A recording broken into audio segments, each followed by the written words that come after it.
A leader's blueprint. The 4 keys to teaching your people how to best approach you.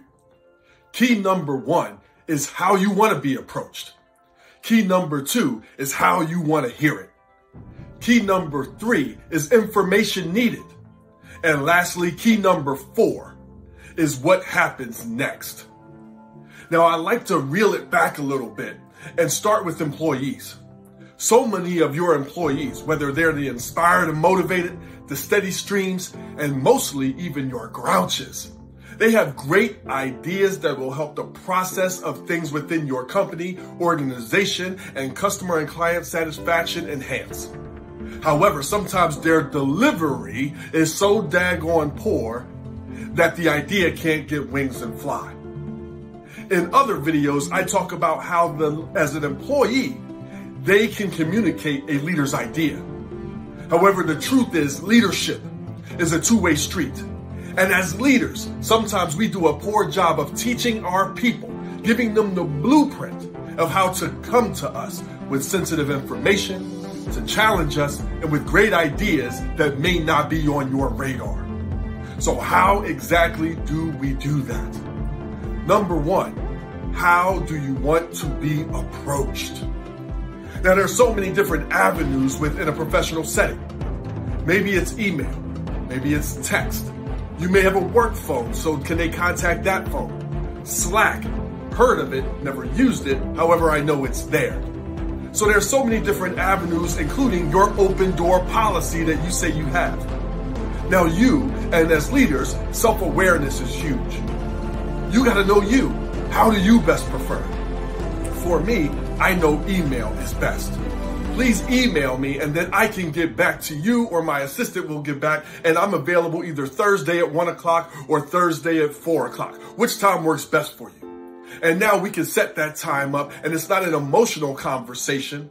It's a planned conversation. However, you have to know you. What's your favorite style? What's your least favorite?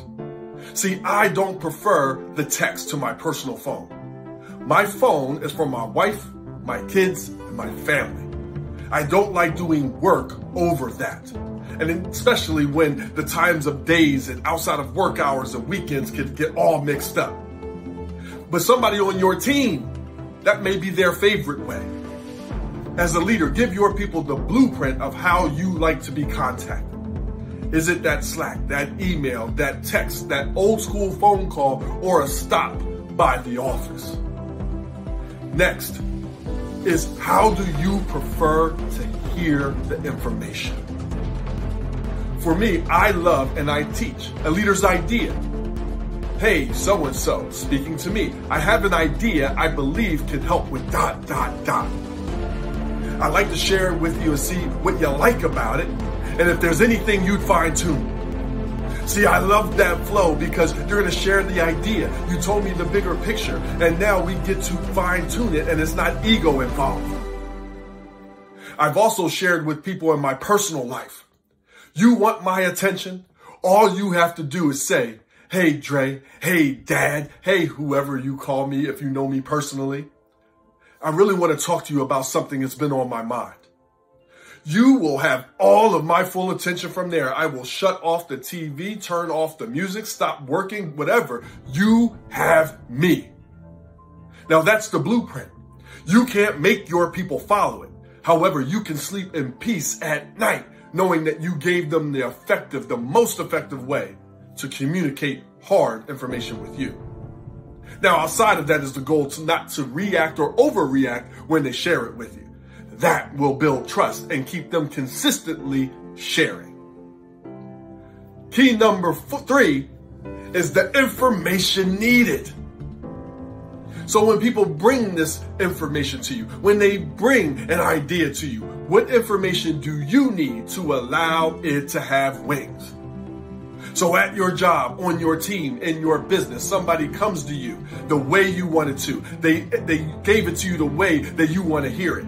Well, what information do you need? Perhaps you want to know how the money works, other departments that are going to be involved, Does the board need to get involved? How does this all play out to make this easier for you to take it across the finish line or for them?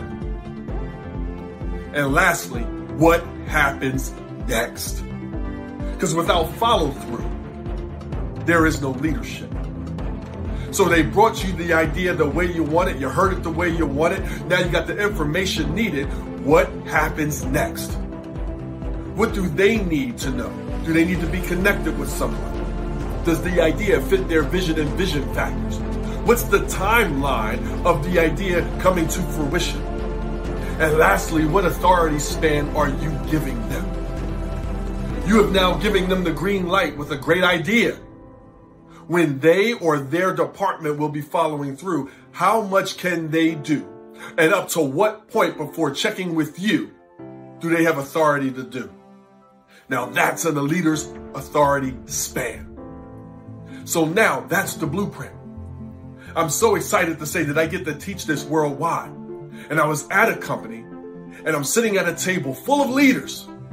And the big leader, the CEO, says, I want people to be able to come to me. They can knock on my door and they can feel free to come to me with tough stuff. And I said, time out.